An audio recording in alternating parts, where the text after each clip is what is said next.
चलिए कृष्ण वंदना से शुरू करते हैं।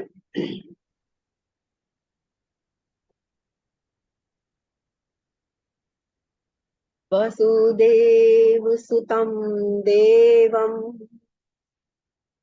कंस चाणूर मर्दनम देवकी परमानंदम कृष्णं वंदे जगद्गुरु। जगद्गुरु श्री कृष्ण के चरणों में कोटि कोटि प्रणाम और आप सबको हृदय से नमन। गीता की महिमा। गीता हृदय भगवान का सब ज्ञान का शुभ सार है। इस शुद्ध गीता ज्ञान से ही चल रहा संसार है। गीता परम विद्या सनातन सर्व शास्त्र प्रधान है। पर ब्रह्म रूपी मोक्षकारी नित्य गीता ज्ञान है। यह मोह माया कष्टमय तरना जिसे संसार हो, वह बैठ गीता नाव में सुख से सहज में पार हो। तो ये जो अभी हमारा प्रकरण चल रहा है ये यही है कि ये मोह माया से भरा हुआ कष्टमय जो संसार है इसको हम गीता रूपी नाव में बैठकर कैसे पार कर सकते हैं। वही हमें जो अभी हमारे श्लोक चल रहे हैं 8वें अध्याय के उनमें यही बताया है, जिसका आज हम पांचवा छठा श्लोक हमारा ऑलमोस्ट समाप्ति पे है और आज हम आगे के 7वां 8वां भी कर लेंगे। तो वही हमारा चल रहा है प्रकरण।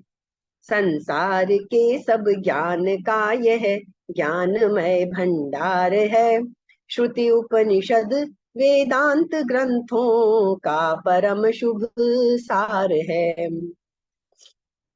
तो हमें लेकिन नित्यता का ध्यान रखना पड़ेगा। अब ये जो हमारा प्रकरण अभी चल रहा है उसमें सारा जोर इसी बात पे है कि हमें उसको नित्य और निरंतर बनाए रखना होगा।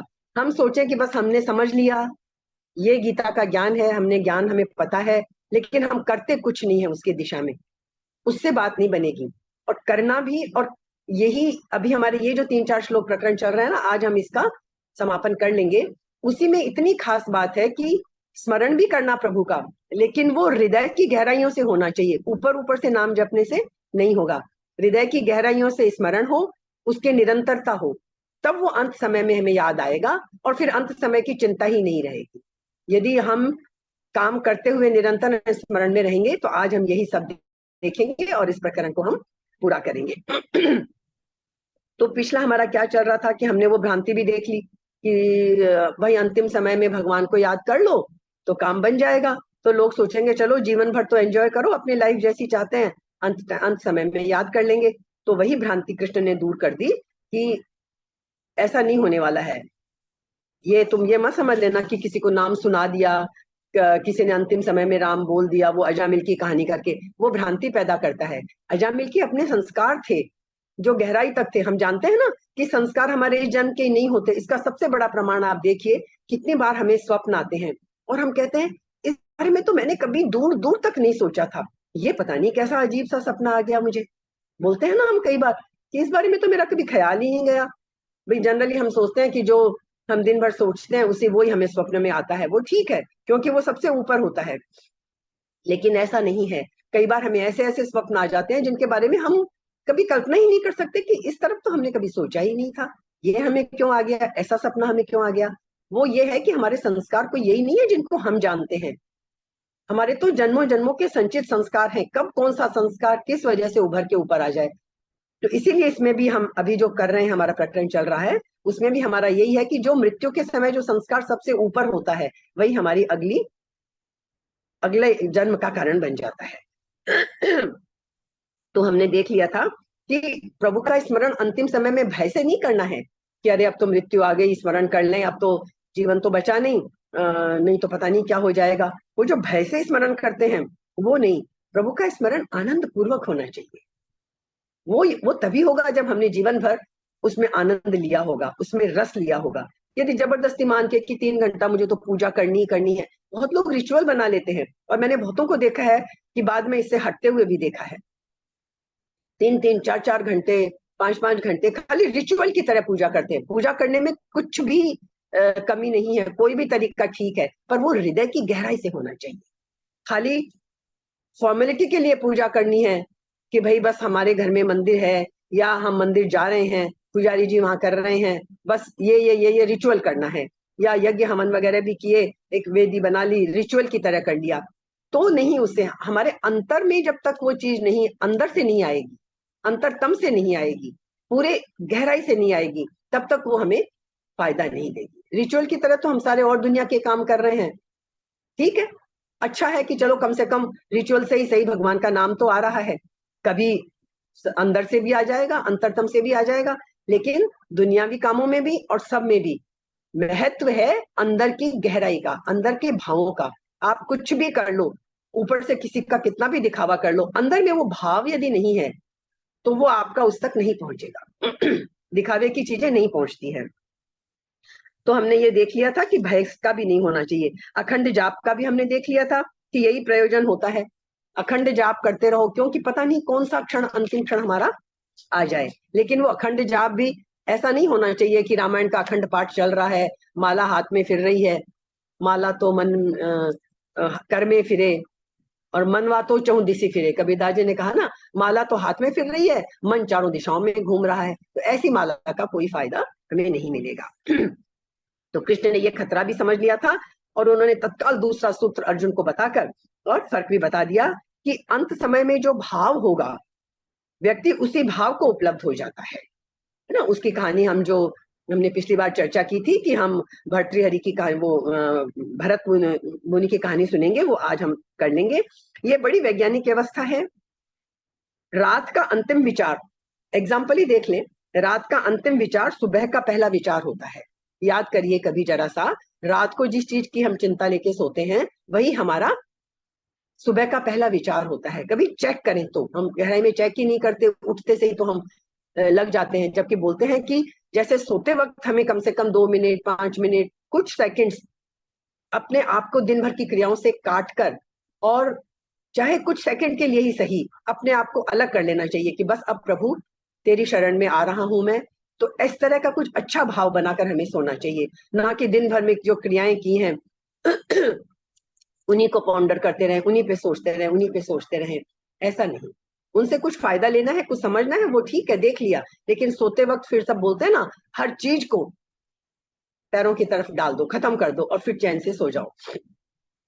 ऐसे ही जब सुबह उठते हैं तो हमें थोड़ा सा 2 सेकंड का समय लेना चाहिए। उठते से ही अरे किचन में जाना है, अरे ये काम करना है, अरे सिर्फ कुछ सेकंड ही सही, एक बार शांति से प्रभु का नाम लेके, धरती माता को प्रणाम करके, मतलब बस हमें कुछ सेकंड चाहिए कि हम एक बार उसको काम में जुटने से पहले एक बार अपने प्रभु के साथ जुड़ जाएं, 2 सेकंड के लिए ही चाहे सही। तो रात का अंतिम विचार पहला, सुबह का पहला विचार होता है। तो सोचिए, पहला जीवन खत्म होके अगला जीवन हमें मिलने वाला है मृत्यु के बाद, वो कितनी बड़ी बात होगी। एक दिन भर का विचार अंतिम, अगले दिन सुबह हमें वही पहला ख्याल होता है रात को सोते समय। तो सोचिए, मृत्यु के समय जो अंतिम विचार होगा वही अगले जन्म का आधार बन जाएगा। वही हमारे अगले जन्म का आधार बन जाएगा। मृत्यु समझ लीजिए क्या है, मृत्यु एक गहरी बेहोशी है। एनेस्थीसिया देते हैं, किसी ने क्लोरोफॉर्म कभी सूंघा हो, कभी बेहोशी की हुई हो तो याद करिए, उस वक्त जो अंतिम विचार हमारे दिमाग में होता है, जब हमारा होश आता है हमें, तो वही हमारा पहला विचार होता है। ठीक है, तो मृत्यु तो एक गहरी बेहोशी है, एक रूपांतरण है, समझ लो एक पर्दे का अंत है, एक नाटक का अंत है। पर्दा गिर गया, नया नाटक शुरू हो जाएगा, दूसरा जन्म मिल जाएगा, दूसरे की शुरुआत हो जाएगी। तो दूसरा नाटक शुरू होना है, पहले नाटक का पर्दा गिरा है, तो अंतिम भाव ही हमारा निर्णायक भाव बन जाता है। इसलिए हमें कहते हैं कि प्रभु का नाम जपते चलो, क्योंकि अंत समय में हम ये सोचेंगे कि अंत समय में याद कर लेंगे, नहीं होगा। जो जीवन भर किया है वही अंत समय में याद आएगा। तो होगा क्या, हम अंतिम समय को और हम उल्टा करते हैं।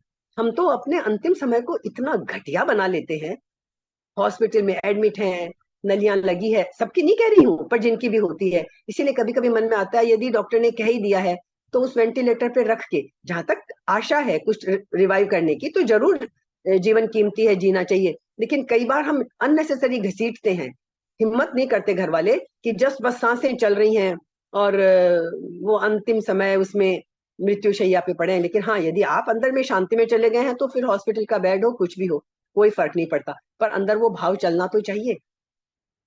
वो भाव हमारा नहीं आता, और अंतिम समय को हम एकदम घटिया बना लेते हैं। कैसे बना लेते हैं? हम डरने लगते हैं, कोई बड़ी बीमारी हो जाती है, अरे मैं तो मर जाऊंगा या मर जाऊंगी, चिंतातुर हो जाते हैं, तनाव आ जाता है, दुख होता है, घबराहट घेर लेती है। तो फिर भाई अंतिम समय में ये भाव रहे, तो जब नए जन्म की शुरुआत होगी तो यही भय, यही चिंता, यही डर, इन सब के साथ ही नया जीवन शुरू होगा फिर हमारा। ये हमें बहुत ध्यान रखना जरूरी है। और ये कब नहीं होगा? जब हम जीवन भर यदि हम आनंद में रहे, यदि हम शांति में रहे, यदि हम प्रेम में रहे। ये बहुत बड़ी चीज है प्रेम। खाली एक प्रेम शब्द को याद रख लें सही मायनों में, कि प्रेम का विस्तार करना है हमें, हर हर जीव जंतु तक, हर व्यक्ति तो छोड़ ही दीजिए, परिवार तो छोड़ ही दीजिए, उसके प्रति तो प्रेम का विस्तार करना ही करना है। हमें कण कण में भी प्रेम का विस्तार करना है। यदि प्रेम का विस्तार किया है तो फिर अंतिम समय में हम प्रेम पूर्वक ही इस दुनिया से जाएंगे, फिर भय और चिंता लेकर नहीं जाएंगे। इसलिए आखिरी भाव बहुत कीमती है, क्योंकि वह एक पूरे जन्म को तय कर जाता है। हम तो एक दिन की चिंता करते हैं, अरे दिन की शुरुआत अच्छी करनी है, कितने हम कोशिश करते हैं, आप सुबह जो करेंगे वही दिन भर चलेगा। एक दिन की तो हम इतनी चिंता करते हैं, और पूरे जन्म की हमें कोई चिंता ही नहीं है। कितने ना समझ हैं हम। एक एक दिन की तो पूरी चिंता, आज क्या करना है, आज कौन सी मीटिंग है, आज क्या मुझे घर में बनाना है, कौन मेहमान आएंगे, क्या खाना बनाना है, हम पूरे दिन भर की चिंता करते हैं ना। वो जरूरी है हमारे व्यावहारिक दृष्टि से करने के लिए, लेकिन फिर हम पूरे जन्म की चिंता क्यों नहीं करते हैं? पूरा जीवन निर्भर करेगा हमारे उसके, हमारे अंदर के भावों पे। आप सब कुछ करिए, आप व्यवसाय में हैं, व्यवसाय को पूरी शिद्दत से करिए, गृहस्थी में हैं, गृहस्थी पूरी अच्छी तरह निभाइए, कोई जॉब कर रहे हैं, पूरी जॉब को शिद्दत से करिए, लेकिन अंदर के भाव पे ध्यान दीजिए। वो आपका कर्तव्य कर्म है, वो तो करना ही है अच्छी तरह। कृष्ण ने कभी किसी चीज के लिए मना ही नहीं किया, वो तो कहते हैं कर्तव्य कर्म खूब अच्छी तरह से करो। तो प्रायः हम क्या करते हैं, जीवन भर प्रभु को याद किया लेकिन वो यदि गहराई से नहीं किया, काम को हमने मुख्य माना और प्रभु के स्मरण को गौण माना, तो वो अंत समय में ऊपर नहीं रहेगा, वो हमारे, वो गहराई में नहीं जाएगा, तो अंतिम समय में हमें याद नहीं आएगा। ये जो यंत्रवत हम स्मरण करते हैं ना, कि काम में तो ध्यान है, राम राम मुंह से निकल रहा है, अच्छी बात है, राम राम निकल रहा है, कम से कम कोई बुरा तो वो नहीं निकल रहा, लेकिन यंत्रवत स्मरण से लाभ नहीं होगा। हार्दिक स्मरण होना चाहिए, हृदय से होना चाहिए स्मरण हमारा।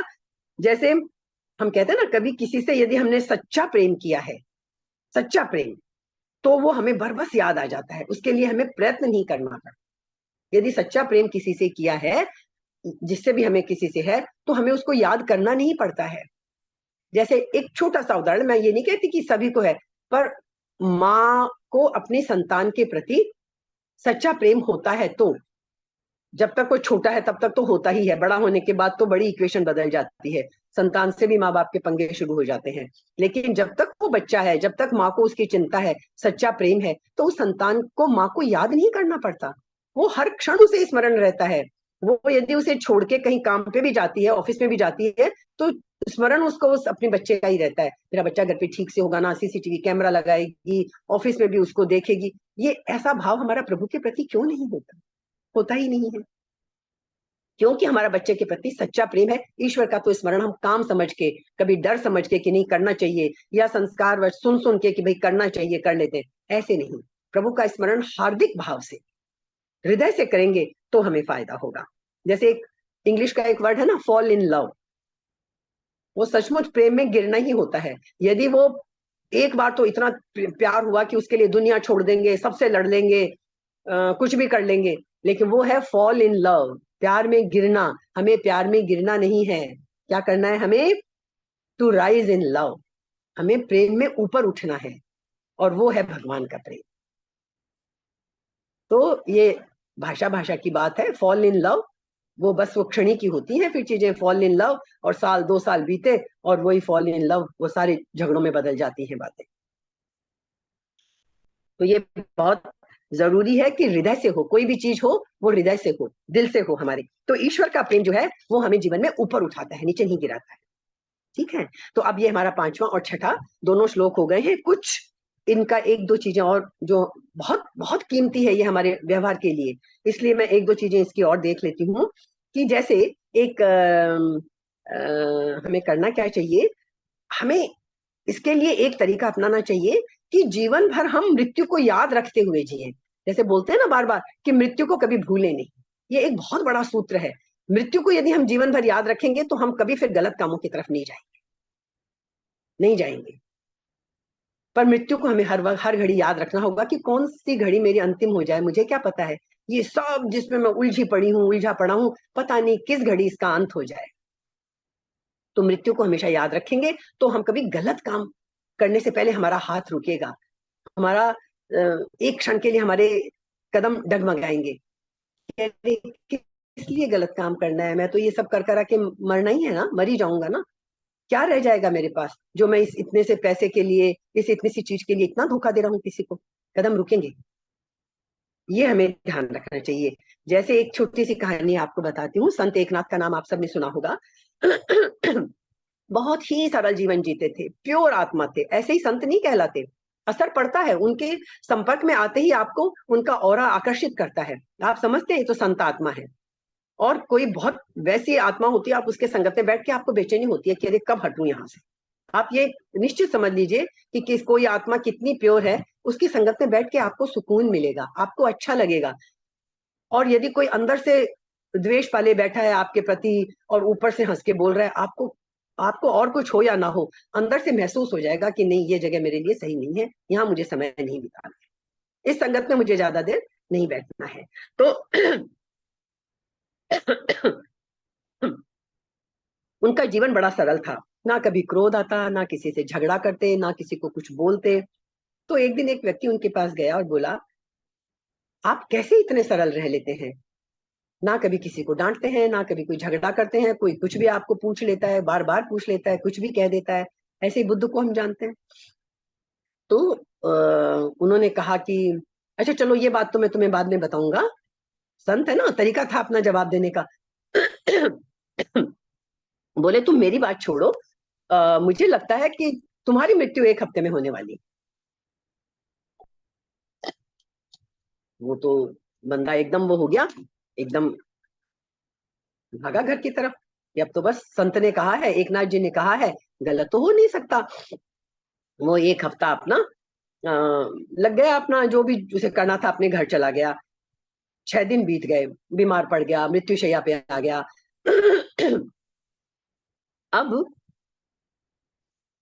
हुआ क्या, 7वें दिन एकनाथ जी गए उसके पास। उन्होंने उसे पूछा, भाई एक बात बताओ, इन 6 दिनों में, आज 7वां दिन है, तुम्हारी मृत्यु का दिन है, बोले आज तो मैं चला ही जाऊंगा, तुमने इन 6 दिनों में, जब तुम्हें पता चल गया मृत्यु आने वाली है, तुमने कितने पाप किए, तुमने कितने बुरे काम किए, तुमने और क्या क्या किया इन 6 दिनों में। वो पूछने लगे। उसने कहा, महाराज कैसी बातें करते हो, मुझे तो खाली मृत्यु सामने दिख रही थी, मैं क्या करता, मेरा तो ध्यान ये सब चीजों से हट गया, मुझे तो खाली मृत्यु सामने दिख रही थी बस, तो मैं कुछ कर ही नहीं पाया। तो उन्होंने कहा, यही तो हम कहते हैं, तुम सारे पापों से बच जाओगे, उस मृत्यु को हर क्षण याद ही क्यों नहीं रख लेते हो जीवन में।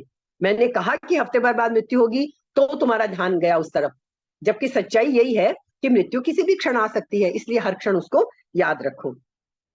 हम क्या करते हैं, उल्टा करते हैं, हम मृत्यु को भूलने की कोशिश करते हैं हर वक्त। अरे मरने की बात मत करो। यदि गलती से हमने किसी जीवित व्यक्ति को ये समझ लिया और बड़े डरते हुए हम पूछते हैं कि वो है ना, मतलब कभी सालों बाद किसी से मिलने करे, बहुत डरते हुए पूछते हैं कि अरे कहीं जिंदा हुआ और हमने पूछ लिया, या हमने गलती से बोल दिया जीवित व्यक्ति के लिए, तो सामने वाला भी बहुत बुरा मानता है और हमें भी बड़ा बुरा फील होता है। तो हम क्या करते हैं, मृत्यु को भूलने की कोशिश करते हैं। गीता हमें कहती है, मृत्यु को हर क्षण याद रखो, तो तुम अच्छा जीवन जी पाओगे। और हम मृत्यु को भूले रहते हैं, याद क्या करते हैं, जीवन में हमें क्या पाना है, कौन सा पद पाना है, कौन सी वस्तुएं इकट्ठी करनी है, कैसा घर लेना है, किसको नीचा दिखाना है, हमें कहाँ ऊंचाई पे पहुंचना है, किससे बच के, मतलब हम तो जीवन में, जीवन की वस्तुओं में, जीवन की चीजों में उलझे रहते हैं, मृत्यु को याद ही नहीं करना चाहते। ऐसे जीते हैं जीवन में जैसे हमें तो इस संसार में ही रहना है हमेशा। इस तरह जीते हैं हम, जबकि हमें जीना इस तरह चाहिए कि ये तो निकल जाना है, मृत्यु को याद रखते हुए जिए और जो कर रहे हैं उसको आनंद पूर्वक जिए, तो जीवन हमारा आनंद बन जाएगा। मरेंगे तो तभी जब हमारी सांसें खत्म होंगी, जितनी सांसें लिखवा के लाए हैं सबको वो सांसें मिलनी है, बस पर मृत्यु को याद रखना है ताकि हम कुछ गलत ना करें, हम प्रेम ही प्रेम फैलाएं, हम अच्छा ही अच्छा दें। ये होगा तब कब, जब हम मृत्यु को याद रखेंगे। सैनिकों का एग्जाम्पल ले लीजिए, उन्हें तो हर घड़ी मृत्यु सामने दिखती है, लेकिन वो भी मृत्यु को भूले रहना चाहते हैं। वो कहते हैं नाच लें, गा लें, मस्ती कर लें, मृत्यु को भूलना चाहते हैं। हम सबका स्वभाव है, हम मृत्यु को भूलना चाहते हैं। एक एग्जाम्पल किसी ने सुनाया था कि उनकी बूढ़ी दादी, जब वो मिलने गए कि भाई जाते हैं ना हम अक्सर बड़े ग्रैंड पेरेंट्स के पास में कि अब तो इनका अंतिम समय है, माँ बाप के पास भी, भाई अब तो इनका अंतिम समय आ रहा है, चलो मिल आते हैं जाके। तो वो अपनी दादी के पास गए। दादी ने कहा बेटा मैं तो आजकल सब कुछ भूलने लग गई हूँ, मुझे तो 5 मिनट पहले का भी ध्यान नहीं रहता कि मैंने क्या सोचा था, मैं क्या करने वाली थी। लेकिन जैसे ही कभी उनके पुरानी बातें, 50 साल पहले की कोई बात याद आती थी, जब उनकी शादी हुई थी, या कि जब वो अपने गहनों की बात जब कभी करती थी, आभूषणों की, तो उन्हें वो एक एक डिटेल अपने आभूषण की याद होती थी। अपने आभूषणों के बारे में वो बड़ी अच्छी से डिटेल से सारी बातें उन्हें याद होती थी, और अभी 5 मिनट पहले की वो भूल जाती थी। इससे क्या सीख मिलती है हमें? जिस चीज का संस्कार जितना गहरा होगा, वही हमें अंत समय में चीज याद रहे, क्योंकि उन गहनों में, उन चीजों में हमारे इतने संस्कार बैठे हुए हैं कि मरते समय भी हम, वो दादी उसको नहीं भूल रही, गहनों को 5 मिनट पहले की बात भूल जा रही। तो संस्कार कितने गहरे हैं, यही बात अंतिम समय में याद आएगी। इसीलिए कहते हैं बच्चों को बचपन से ही संस्कार डाल दो। ये मत सोचो कि अभी तो बच्चा है, क्योंकि जब तक बच्चा है तब तक तो आप फिर भी उसे कुछ सिखा सकते हो, कह सकते हो। जैसे ही वो बड़ा हुआ, उसके अपने मित्रों की मंडली बनी, फिर वो आपकी नहीं सुनने वाला है, फिर उस पर दूसरे इन्फ्लुएंसेस पढ़ने शुरू हो जाएंगे, फिर वो नहीं सुनेगा। तो एक बार संस्कार बचपन में डाल दो कि सब काम करो, खूब उन्नति करो बच्चे, लेकिन तुम्हें एक कोई सुप्रीम पावर है, उसको भी तुम्हें याद रखना है। ऐसे संस्कार डाल दो, जरूर वो पढ़ेगा लिखेगा, एक समय आएगा वो बैक ऑफ द माइंड उसके वो चीज काम करेगी। तो वही अजामिल की कहानी हमने कह दी। वो इसी, कोई अचानक से उन्हें नारायण नाम नहीं आ गया कि बेटे का नाम नारायण रखा तो हो गया। उनके संस्कार थे जो दब गए थे किसी वजह से, और वो अंतिम समय में उसकी स्मृति याद हो गई। जैसे हमने देखा ना कि वो एक और छोटा सा एग्जांपल हम लोग शिवलिंग का देखते हैं। शिवलिंग पे आपने देखा होगा, हम सब देखते हैं पर हमारा कभी ध्यान नहीं जाता इन बातों पे। शिवलिंग पे आपने देखा होगा कि वो बूंद बूंद पानी टपकता है। दिन भर में 2 बाल्टी मंदिर में या कोई रखते हैं, बूंद बूंद पानी टपकता है। क्यों भाई? कभी कभी ऐसे मन में आता है ना कि अरे इतना पानी शिव जी पे चढ़ाना है, एक साथ दोनों बकेट भर के चढ़ा दो। पर नहीं, वो बूंद बूंद बूंद बूंद संस्कार बनता है। तो ऐसे मैं संस्कारों से जोड़ रही हूँ ऐसे ही इस बात को। तो ऐसे ही हमें एक एक एक एक करके संस्कार बनाने हैं अपने। एक साथ बैठ के कुछ एकदम से सटकना चाहे वो नहीं होगा, धीरे धीरे बचपन से बस संस्कार बनाते जाएं रोजमर्रा के कामों में। प्रभु तू है मेरे साथ, प्रभु है हमारे साथ, हम प्रभु के अंश हैं, ये हमें बार बार अपने को याद दिलाना पड़ेगा। इस तरह से वो संस्कार बन जाएंगे। एक बार बैठ के कि लाओ आज ही हम सारा प्रवचन सुन लेते हैं, चलो आज ही सारी गीता पढ़ लेते हैं, सारा ज्ञान आज ही ले लेते हैं। क्या हर हफ्ते में एक एक घंटा रोज बैठते हैं? अरे चलो आज एक दिन हम छुट्टी दे दो भाई हमें सब कामों से, आज पूरे 18 अध्याय एक साथ पढ़ लेते हैं, बात खत्म। नहीं होगा, पढ़ के देख लीजिए। ये जो हम सप्ताह में एक दिन बैठते हैं, लेकिन मैं फिर कहती हूँ इसका चिंतन पूरे सप्ताह चलना चाहिए, फायदा तब होगा। ये एक सप्ताह में एक दिन बैठना भी हमें फायदा नहीं देगा यदि दिल से हम नहीं जुड़े इसके साथ। तो हार्दिकता का भाव, हृदय का भाव, हृदय के भाव जुड़ना बहुत जरूरी है। तो ये शिवलिंग का भी एग्जाम इसी तरह, मतलब ये अच्छे संस्कारों की एक एक झरना सा, एक धारा सी बह जानी चाहिए, और एक ही दिशा में बहनी चाहिए। यदि तरफ तरफ, यदि अलग अलग तरफ बहाई ना, समुद्र की तरफ नदी एक ही दिशा में चलती है तो जाके समुद्र को प्राप्त करती है। डरती है रास्ते में मेरा अस्तित्व खत्म हो जाएगा। समुद्र में गिरने से पहले नदी क्या सोचती है? बस अब तो मेरा अंतिम समय आया, मेरा अस्तित्व खत्म हुआ। लेकिन समुद्र में मिलने के बाद उसे पता चलता है उसका अस्तित्व खत्म नहीं हुआ, वो तो समुद्र बन गई, वो तो और बड़ी बन गई। ऐसे ही हमें लगता है कि मर जाएंगे, हम खत्म हो जाएंगे, हम खत्म नहीं होंगे, हम उस अपने ईश्वर में मिल जाएंगे।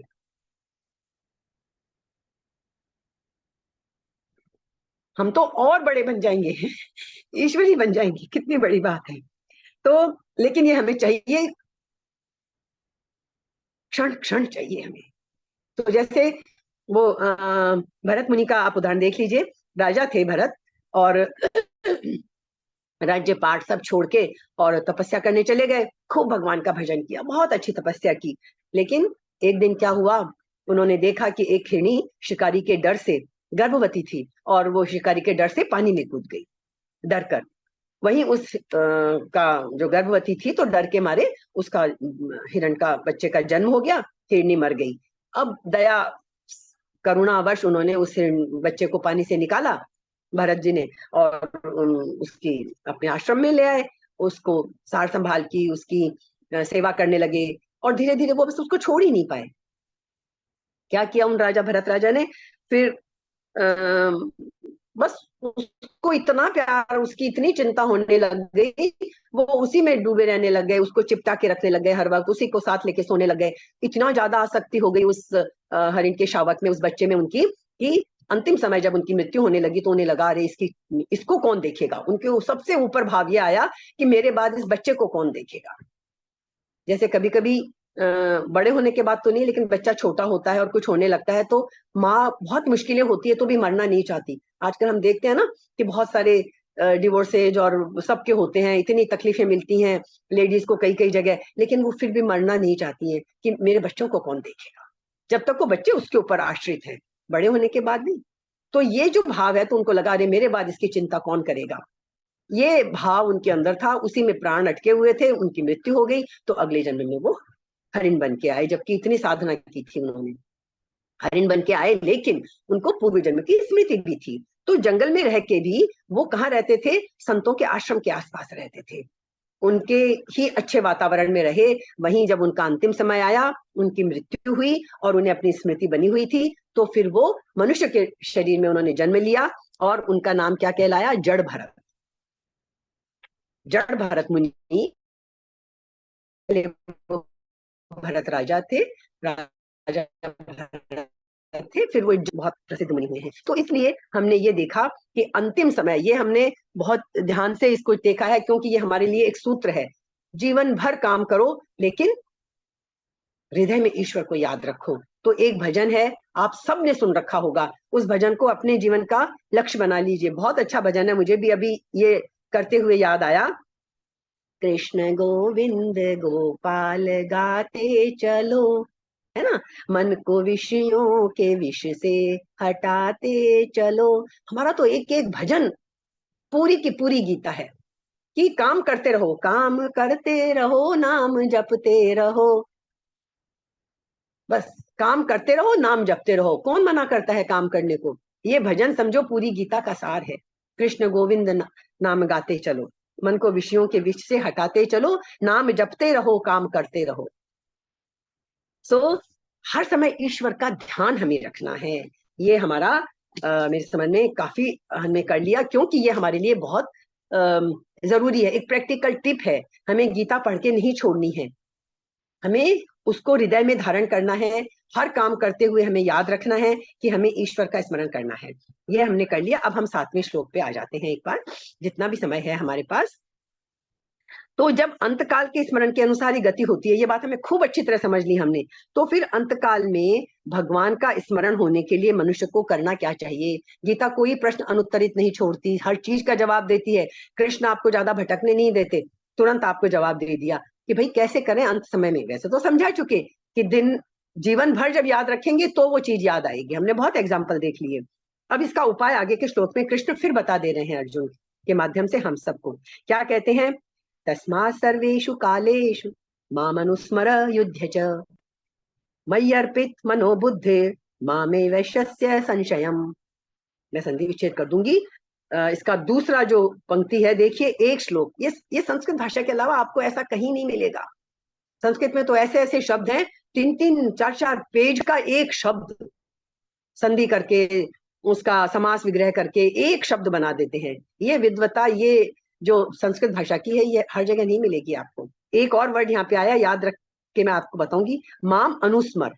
ये अनु लगा दिया, ये नहीं कहा ईश्वर ने कि मुझे याद कर, अनुस्मर, अनु अनु प्रत्यय उपसर्ग लगा दिया पहले, और एक इस उपसर्ग को लगाने से इस शब्द में इतनी सुंदरता आ गई, माम अनुस्मर, मुझे स्मरण खाली याद कर नहीं, अनुस्मर मतलब याद करता चल, पीछे पीछे पीछे पीछे, भूल मत, अनुस्मर। जैसे हम बोलते हैं ना, हम इस चीज के अनुगामी हैं, अनु का मतलब होता है पीछे, हम इस चीज का अनुसरण करते हैं, हम इन गुरु के इसका हम अनुसरण करते हैं। तो ये अनु जब उपसर्ग हम लगा देते हैं, उससे उसकी हमारे काम की उसकी निरंतरता हमें प्रकट होती है।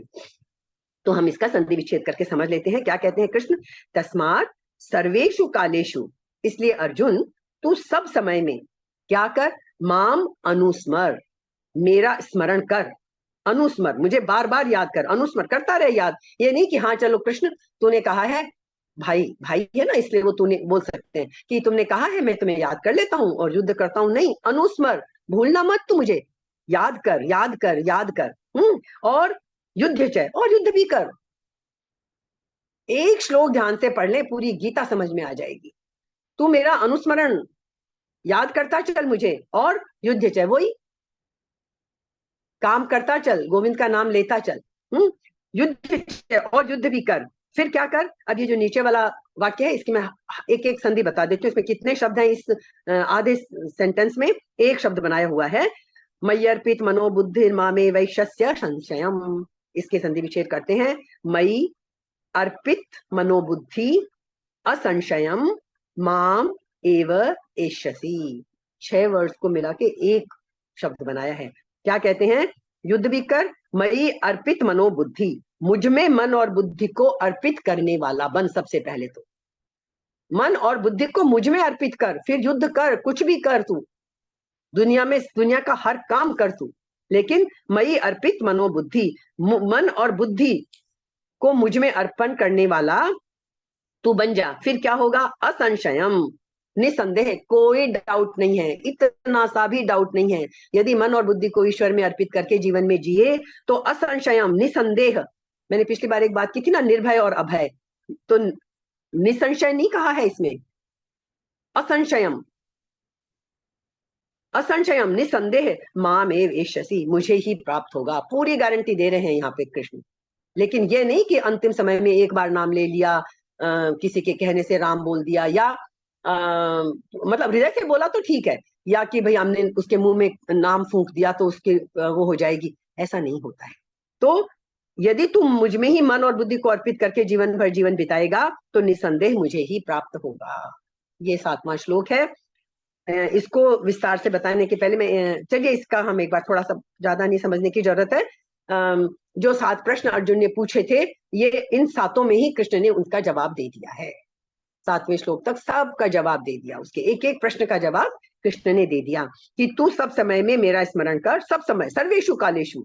ये नहीं है कि सुबह आधा घंटा बैठ के कर लिया, और वो ना भी करो तो चलेगा, सुबह आधा घंटा मत बैठो, नहीं बैठना है तो, पर काम करते चलो, कृष्ण गोविंद गोपाल गाते चलो मन से, मन को विषयों के विषय से हटाते चलो। बस ये विषयों, और कितना है ना इसमें आगे की एक लाइन, देखना इंद्रियों के ना घोड़े भगे, उन पे चाबुक लगा के रखना है, बार बार मन जाएगा इंद्रिय सुख में। हम इंद्रियों से सुख भोगना चाहते हैं। कभी भी अपने आप को गौर करिए, हम हर वक्त क्या चाहते हैं?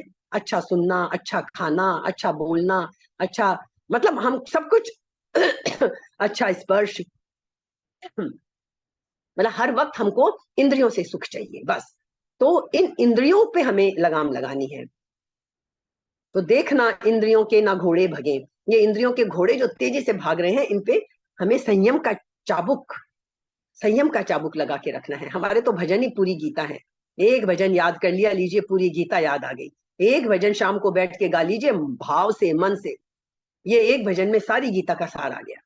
आज क्यों ये भजन याद आया मुझे नहीं पता, बहुत बचपन में सुना है अपनी दादी से भी और माँ से, और उनका चेहरा याद आ रहा है कि देखना इंद्रियों के ना घोड़े भगे। ये है संस्कार बचपन, इसलिए बच्चों में संस्कार डालने हैं हमें। हम अपनी युवावस्था में अपने बचपन के संस्कार कई बार भूल जाते हैं, नहीं याद रहता, क्योंकि युवावस्था में हम दुनिया में बहुत ज्यादा रचना पचना बसना हमारा हो जाता है। लेकिन जैसे जैसे उम्र बढ़ती है, जैसे जैसे बच्चे बड़े होते हैं, तो वो बचपन के संस्कार फिर उभर के आते हैं। जिनसे बचपन में जुड़े हैं अपनी दादी नानी माँ से, उनका चेहरा याद आने लगता है कि वो कितने भाव से वो भजन गाते थे, और हम कितने अच्छी तरह उनका चेहरा देखते देखते उसको सुनते थे। तो ये आज का हमारा बहुत अच्छा है। तो हमें करना क्या चाहिए, करेंगे तब हमें वो अंतिम समय में याद आएगा। तो यहाँ जो कृष्ण ने कहा सर्वेषु कालेषु, ईश्वर का स्मरण सब कामों में करना है, और फिर युद्ध भी करना है, मतलब युद्ध करते हुए भी तू स्मरण कर मुझे। कोई भी क्रिया निरंतर नहीं हो सकती, हम दुनिया की क्रियाएं हम निरंतर नहीं कर सकते, समय समय पर होती है, खाना जागना सोना, खाना बनाना खाना खाना।